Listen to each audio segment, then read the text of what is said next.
Jepang menjajah Indonesia selama 3,5 tahun, terhitung dari menyerahnya Belanda setelah Perjanjian Kalijati, hingga kekalahan Jepang oleh sekutu pada Perang Dunia Kedua yang bersamaan dengan kemerdekaan Indonesia di tahun 1945.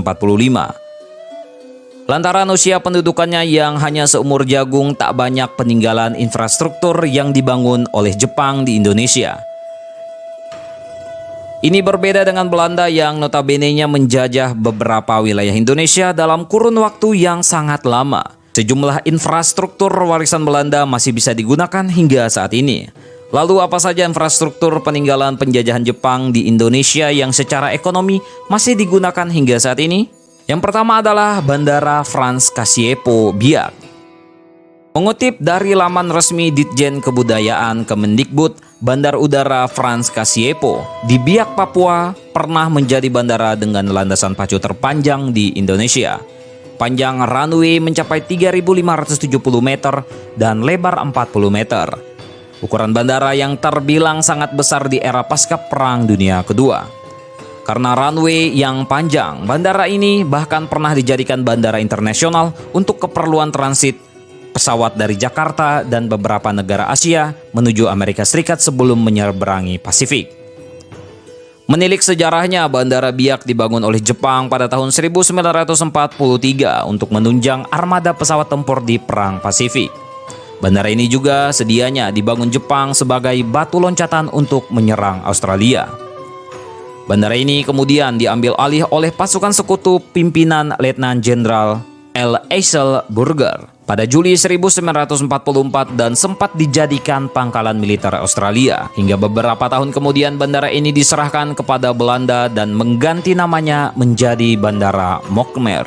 Perusahaan maskapai Belanda KLM sempat menjadikan bandara ini sebagai basis operasionalnya di Pasifik.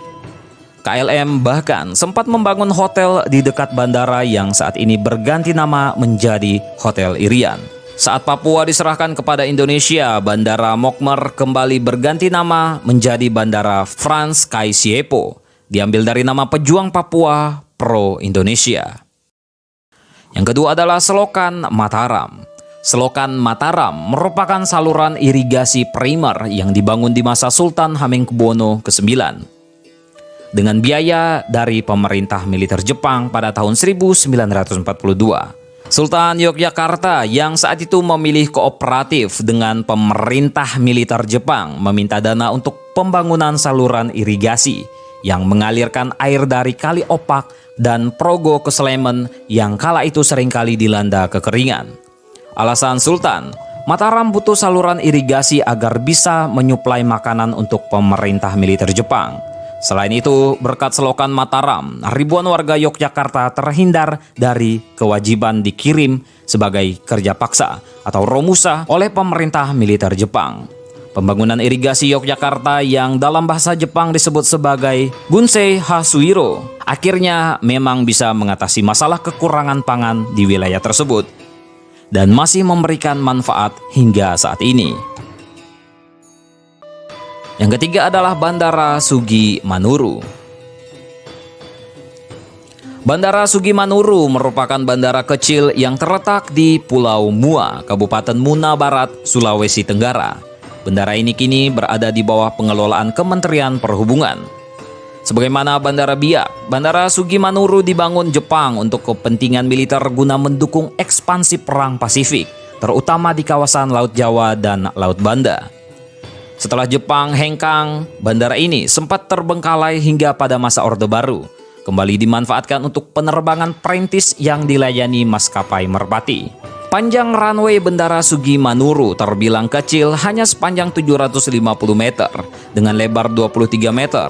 Meski begitu, bandara itu jadi bandara terdekat untuk menuju ke Raha, kota terbesar di Pulau Muna.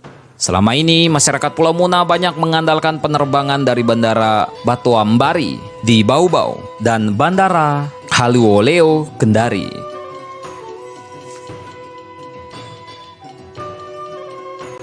Yang keempat adalah Bandara Leo Watimena.